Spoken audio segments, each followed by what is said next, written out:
Semuanya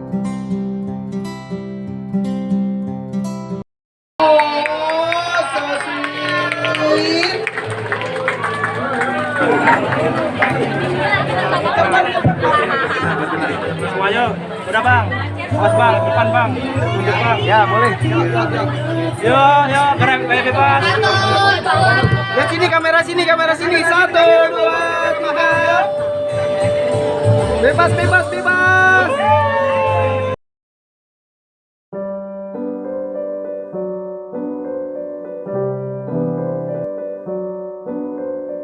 Simpelnya ini adalah perjalanan seorang tokoh dari masa kecilnya sampai dengan dia besar.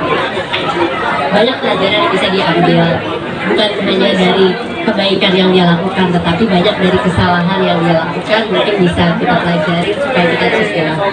Dan juga di akhir bukunya juga ada ilmu-ilmu yang aku share dan yang aku dapat dari psikolog dan juga konselor aku tentang gimana caranya kita mempunyai hubungan yang sehat dengan berkomunikasi dengan sehat, atau saat kita mempunyai masalah gimana caranya kita berkata atau menyampaikan apa yang kita rasa dengan cara yang tepat dan tidak menyinggung orang. Dan banyak hal-hal ilmu-ilmu yang aku dapatkan yang aku share juga di sini. Jadi ini bukan tentang biografi aku, tetapi ini tentang perjalanan seorang tokoh yang bernama Ade. Karena pada saat akhir proses dari rehabilitasi dan juga di akhir tulisan harian aku yang aku buat di panti rehabilitasi, aku melihat kejadian ini tuh sangat besar buat aku.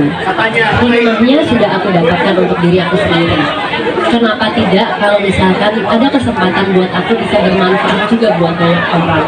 Karena setelah kejadian setahun yang lalu, prioritas aku sudah tidaklah lagi untuk dunia. Prioritas aku adalah untuk menyenangkan Tuhanku. Jadi dengan apa yang Tuhan itu memberikan kita masalah itu kan bukan hanya pengen aja, tapi pasti ada maksud di balik itu. Dan mungkin saja di sini saya diberikan kesempatan oleh Allah untuk bisa bermanfaat juga buat orang banyak, karena kita nggak tahu umur kita sampai kapan. Jadi teruslah berbuat baik, dan apa yang terjadi sama kita, apa yang bisa bermanfaat buat orang lain, bagikanlah.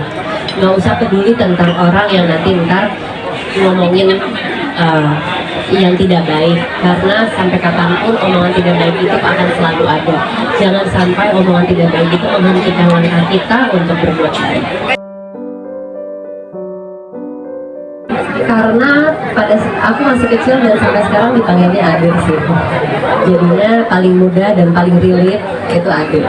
Tapi kalau misalkan nama-nama orang-orang satu keluarga aku, suami aku, pokoknya orang-orang yang ada di dalam buku aku, semuanya aku samarkan. Sebenarnya nggak langsung banget sih, karena ada di bulan-bulan awal memang menyalahkan diri sendiri, ngata-ngatain diri sendiri, terus mulai dari marah, mulai mengkasihani diri sendiri.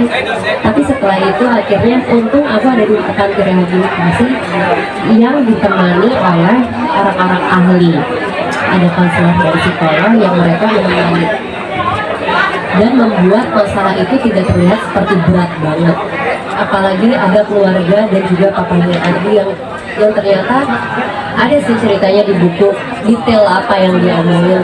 Tapi yang jelas kata-kata dia sangat menguatkan saya untuk bisa berdiri dan berjalan lagi. Karena masalah itu bisa datang pada siapapun.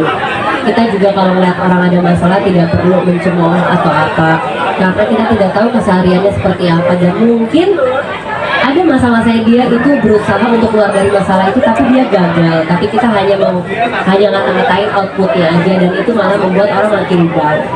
Buat saya sih sekarang pengen banget menciptakan lingkungan yang sehat. Nggak usah sama orang yang kita kenal, sama orang yang kita tidak kenal. Kalau misalkan ada yang sesuatu yang bisa kita berikan, hanya sekecil dengan senyuman, lakukanlah gitu.